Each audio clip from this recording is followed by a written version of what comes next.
से कान पछ नथुरु खाली बेंच ऊपर ठिया हो। अरे उठु चुना ना बेतन एक बार खोजबी उठु से रे उठुची। अरे तते परा कहले दी हाथ रे कान धरि ठिया हबु गोटे हाथ रे कोड कान धरचु सर से हाथ टिके असुविधा अछि तो ऊपर को उठे परिबिनी।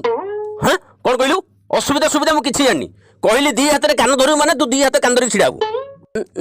सॉरी सर से हाथ रे कान धरबिनी। कोन हला मो मुंह पर जवाब दोछु बोलो